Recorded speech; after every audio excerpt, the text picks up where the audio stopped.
আসসালামু আলাইকুম। ভিডিওটি সম্পূর্ণ দেখেন, তারপর আমি কিছু কথা বলতেছি, খুবই গুরুত্বপূর্ণ, আপনার কাজে আসবে ভিডিওটি। ক্যান্সার মার্কার, এটা ক্যান্সার মার্কার, এটা মেয়াদ হচ্ছে সেপ্টেম্বর আর অক্টোবরে। এই যে দেখেন সেপ্টেম্বর 2024। আপনি চিন্তা করেন, আপনি কিন্তু কি টেস্ট করছেন? বলেন কি টেস্ট? বলেন না না, আপনি বলেন। হ্যাঁ কি এটা কোন অসুখের জন্য করে? ক্যান্সার মার্কার, এটা ক্যান্সার মার্কার, এটা মেয়াদ হচ্ছে সেপ্টেম্বর আর অক্টোবরে।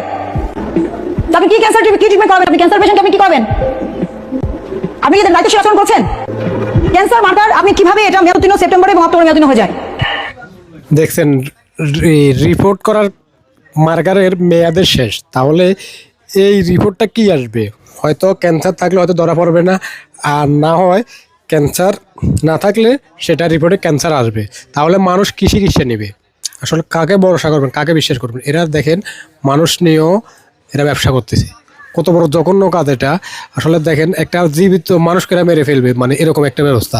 আপনার হয়তো ক্যান্সার নাই, আপনার রিপোর্টে চলে আসছে আপনার ক্যান্সার, তখন আপনি আর বেঁচে থাকার মতো মানে মন মানসিকতাই আপনার মধ্যে ভেঙে পড়বে। আসলে এই সমস্ত ডায়াগনস্টিক সেন্টারগুলো সর্বক্ষণ কিন্তু তদারকি করা উচিত প্রশাসনের বা ম্যাজিস্ট্রেট দিয়ে। হ্যাঁ, মানুষ দেখেন যেখানে মানুষ শেষকালে গিয়ে মানুষ চিকিৎসা নেবে 2 দিন বাঁচার জন্য, একটা ভরসার পথ হলো আপনার চিকিৎসা ব্যবস্থা, আর সেখানে শুধু দুর্নীতি আর দুর্নীতির কোনো শেষ নেই। একটা কেমিক্যালের মেয়াদ শেষ, তারা কিন্তু এটা ফলটাই নেই, অথচ একটা রিপোর্ট নিতে কিন্তু হাজার হাজার টাকা খরচ হয়।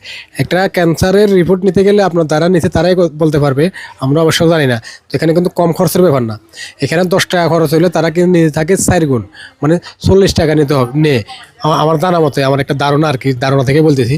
তাহলে সেখানে এই কেমিক্যালটার মেয়াদ শেষ, এটা কেন তারা ব্যবহার করতেছে?